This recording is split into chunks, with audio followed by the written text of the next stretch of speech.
केरल की राजधानी तिरुवनंतपुरम के मध्य में स्थित है पद्मनाभ स्वामी का मंदिर। विशाल किले की तरह दिखने वाला ये मंदिर विष्णु भक्तों के लिए महत्वपूर्ण आस्था स्थल है। यहाँ भगवान विष्णु शेषनाग पर शयन मुद्रा में विराजमान है। मंदिर का इतिहास काफी पुराना है। भारत के अनुसार श्री कृष्ण के बड़े भाई बलराम इस मंदिर में आए थे और यहाँ पूजा अर्चना की थी। मान्यता है कि मंदिर की स्थापना 5000 साल पहले कलयुग के प्रथम दिन हुई थी, लेकिन 1733 में त्रावणकोर के राजा मार्तंड वर्मा ने इसका पुनर्निर्माण कराया था। यहाँ भगवान विष्णु का श्रृंगार शुद्ध सोने के भारी भरकम आभूषणों से किया जाता है। यहाँ भक्तों को अलग अलग दरवाजों में से भगवान विष्णु की लेटी हुई प्रतिमा के दिव्य दर्शन करने को मिलते हैं। इस मूर्ति में शेषनाग के मुंह इस तरह खुले हुए हैं जैसे शेषनाग भगवान विष्णु के हाथ में लगे कमल को सूंघ रहे हो। मूर्ति के आसपास भगवान विष्णु की दोनों रानियों श्रीदेवी और भूदेवी की मूर्तियां स्थापित है।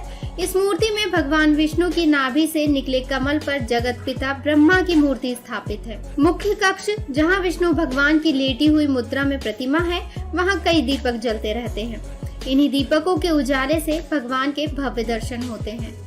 मंदिर में अत्यंत कड़ी सुरक्षा व्यवस्था के साथ साथ यहाँ श्रद्धालुओं के प्रवेश के नियम भी हैं। पुरुष केवल धोती पहनकर ही प्रवेश कर सकते हैं और महिलाओं के लिए साड़ी पहनना अनिवार्य है। अन्य किसी भी लिबास में प्रवेश यहाँ वर्जित है। राजधानी तिरुवनंतपुरम को यह नाम भगवान विष्णु के अनंत फन वाले नाक के कारण ही मिला है।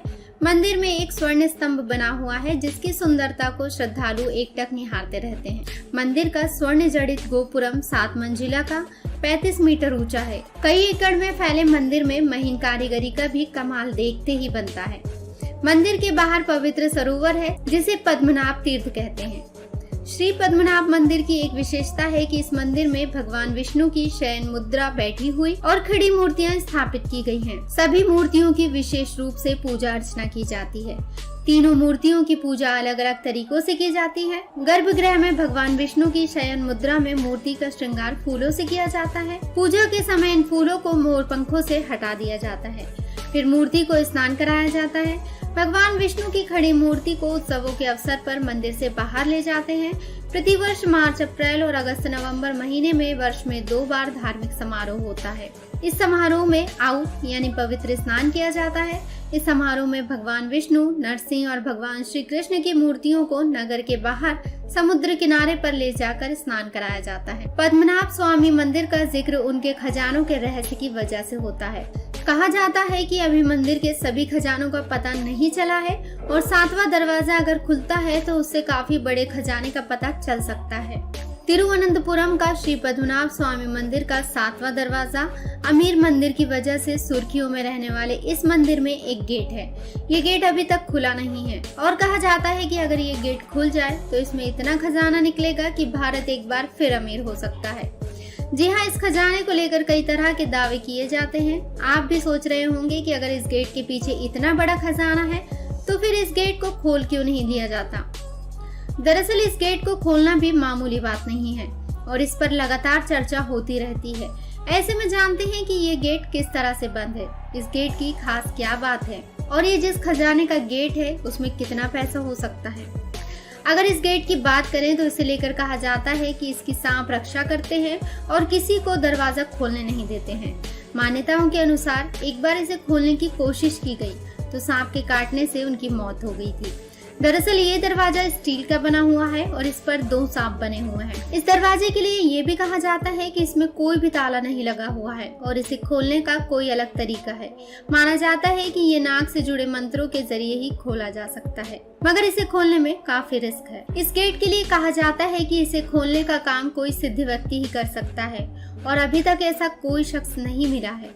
इस गेट को खोले जाने में रिस्क होने की वजह से इसे खोला नहीं गया है और अभी कई अनुमतियों के बाद ही इसे खोला जा सकता है। इसे कई लोग शापित तहखाना भी मानते हैं। इस तहखाने के लिए कहा जाता है कि इसमें काफी सोना मिल सकता है क्योंकि इससे पहले जब 6 गेट खोले गए थे तब काफी सोना मिला था। रिपोर्ट्स के अनुसार पद्मनाभ स्वामी मंदिर के 6 तहखानों में अब तक 1,32,000 करोड़ की संपत्ति मिल चुकी है। इनमें सोने की मूर्ति, हीरे, जेवरात आदि शामिल हैं। कई इतिहासकार अंदाजा लगाते हैं कि इसमें इतना सोना है कि इससे देश के राजस्व में काफी बढ़ोतरी हो सकती है। माना जाता है कि मंदिर में पड़े खजाने की टोटल वर्थ $1 ट्रिलियन डॉलर से भी ज्यादा है। इस मंदिर में 7 तहखाने हैं जो सुप्रीम कोर्ट की निगरानी में खोले गए थे, जिसमें 1 लाख करोड़ रुपए के हीरे और ज्वेलरी निकली थी। इसके बाद जैसे ही टीम ने वॉल्ट बी यानी कि 7वां दरवाजे के खोलने की शुरुआत की तो दरवाजे पर बने कोबरा सांप के चित्र को देखकर काम रोक दिया गया। कई लोगों की मान्यता थी कि इस दरवाजे को खोलना अशुभ होगा। शापित बताया जाता है दरवाजा मान्यताओं के अनुसार। त्रावणकोर के महाराज ने बेशकीमती खजाने को इस मंदिर के तहखाने और मोटी दीवारों के पीछे छुपाया था, जिसके बाद हजारों सालों तक किसी ने इन दरवाजों को खोलने की हिमाकत नहीं की है और इस तरह से बाद में इसे शापित माना जाने लगा। कथाओं के अनुसार एक बार खजाने की खोज करते हुए किसी ने 7वें दरवाजे को खोलने की कोशिश की, लेकिन कहते हैं कि जहरीले सांपों के काटने से सबकी मौत हो गई। बताया जाता है कि ये दुनिया का सबसे धनी हिंदू मंदिर है, जिसमें बेशकीमती हीरे जवाहरात जड़े हैं। इस दरवाजे को सिर्फ कुछ मंत्रों के उच्चारण से ही खोला जा सकता है। इस मंदिर को किसी भी तरह खोला गया तो मंदिर नष्ट हो सकता है, जिससे भारी प्रलय तक आ सकती है। दरअसल ये दरवाजा स्टील का बना है। इस पर 2 सांप बने हुए हैं जो इस द्वार की रक्षा करते हैं। इसमें कोई नट बोल्ट या कब्जा नहीं है। मंत्रों से खुल सकता है इस मंदिर का दरवाजा। कहा जाता है कि इस दरवाजे को नागबंधम या नागपाशम मंत्रों का प्रयोग कर बंद किया है। इसे केवल गरुड़ मंत्र का स्पष्ट और सटीक मंत्रोच्चार करके ही खोला जा सकता है। अगर इसमें कोई गलती हो गई तो मृत्यु निश्चित मानी जाती है। बताया जाता है कि फिलहाल भारत तो क्या दुनिया के किसी भी कोने में ऐसा सिद्ध पुरुष नहीं मिल सका है जो मंदिर की गुत्थी सुलझा सके।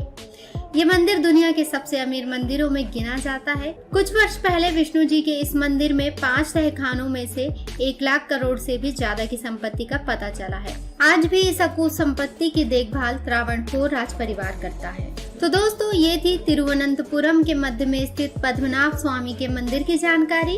अगर आपको वीडियो अच्छी लगी हो तो इसे लाइक जरूर करिए और इसी तरह की जानकारी पाने के लिए हमारे चैनल को सब्सक्राइब करना बिल्कुल ना भूलें।